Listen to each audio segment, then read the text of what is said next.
Bonjour. Aujourd'hui, on explore une technique d'influence et de négociation assez particulière, voire un peu obscure, comme le suggèrent certains titres. Oui, bonjour. On va parler de comment affirmer qu'une personne possède déjà une qualité peut changer son comportement. Exactement. Et on va s'appuyer principalement sur une étude clé de 1975, Miller, Brickman et Bolen. C'est ça, publié dans le Journal of Personality and Social Psychology, une référence assez solide sur le sujet. Notre objectif, c'est de comprendre pourquoi cette approche, l'attribution, peut être plus forte que la persuasion directe, le fait d'argumenter.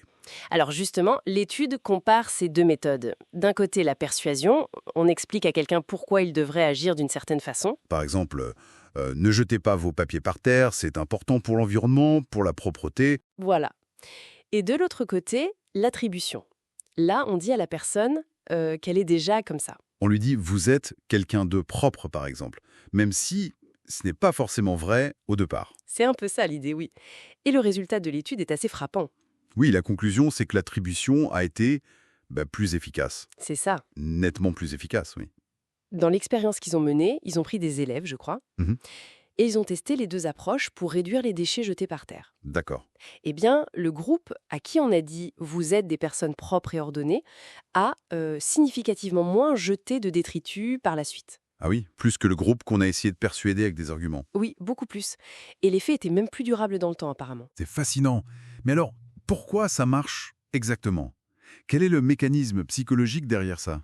Ça touche à quelque chose de très humain, notre besoin de cohérence. La cohérence, c'est-à-dire? En fait, on n'aime pas être en contradiction avec nous-mêmes, ou avec l'image qu'on a de nous, ou celle qu'on projette. D'accord. Quand on nous attribue une qualité, surtout une qualité positive, comme être propre, ou raisonnable, ou juste, Oui. eh bien, ça crée une sorte de pression interne, souvent inconsciente, pour agir en accord avec cette étiquette. Ah, donc si on me dit « vous êtes quelqu'un de raisonnable », j'ai envie de le prouver en quelque sorte. C'est un peu ça.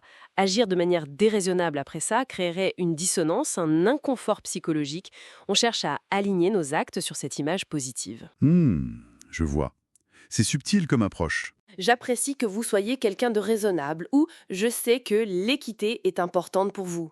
Ah oui, c'est différent. On affirme que la qualité est déjà là. Exactement, et ça incite l'autre personne, souvent sans même qu'elle s'en rende compte, à se comporter de manière raisonnable et équitable. Pour rester cohérent avec l'image qu'on vient de lui renvoyer. Précisément, on guide le comportement sans donner l'impression de forcer ou d'argumenter lourdement. C'est puissant.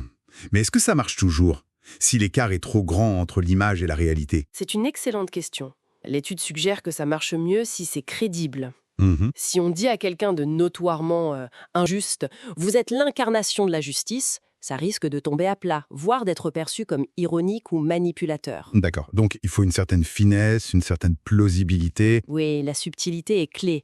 Ça doit ressembler à une observation sincère, pas un levier évident. C'est plus pour renforcer une tendance ou encourager un comportement qui n'est pas en totale opposition avec l'image de soi. Et le type de qualité attribuée, ça a une importance? Toujours morale, comme juste, ou ça peut être une compétence? Les deux fonctionnent, ça dépend de l'objectif. Dire « je sais que vous êtes méticuleux » peut encourager la rigueur. Dire « j'admire votre créativité » peut stimuler des solutions originales. Donc, on peut orienter vers des principes éthiques ou vers des compétences spécifiques? Tout à fait. L'important, c'est que l'attribut soit pertinent pour l'attitude ou le comportement qu'on espère voir émerger. Ça ouvre pas mal de perspectives en management, en éducation. Absolument. Un manager attribue « ta capacité à gérer l'imprévu est précieuse ». Un enseignant attribue « je vois que tu es persévérant ». Ça renforce une identité positive qui encourage l'action. Mais alors, la persuasion classique, les arguments, on oublie. Quand est-ce qu'il vaut mieux argumenter? Non, bien sûr que non, on n'oublie pas. L'attribution, c'est pas magique partout. La persuasion reste cruciale quand il faut analyser des faits complexes, des options rationnelles. D'accord. Quand la transparence est nécessaire, ou si l'attribution semble vraiment pas crédible. Et face à quelqu'un de très analytique ou méfiant, ça peut même être contre-productif si c'est perçu comme une manipulation.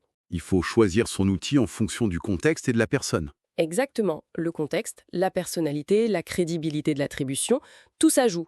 Bon, pour récapituler un peu, l'idée forte de cette étude de 75, c'est que donner une étiquette positive attribue une qualité, ça peut être un levier de changement super puissant. Oui, parce que ça joue sur notre besoin de cohérence interne, notre désir de coller à une image positive de nous-mêmes. C'est plus subtil et souvent plus efficace que d'essayer de convaincre avec des arguments. C'est ça, une approche qui guide sans forcément donner l'impression de pousser. Mhm. Et ça amène à une réflexion, pour finir. Oui? Si on sait que ça marche en jouant sur ce désir de cohérence avec une image positive, où se situe la limite entre l'influence subtile et la manipulation, disons, moins éthique? C'est toute la question en effet. Comment distinguer les deux? Est-ce que c'est l'intention derrière? La sincérité de l'attribution? Le degré d'écart avec la réalité? Une question intéressante à garder en tête en observant comment ces attributions fonctionnent ou sont utilisées autour de nous au quotidien. Tout à fait. Dans quelle mesure sommes-nous façonnés discrètement par les étiquettes qu'on nous colle? Matière à réflexion.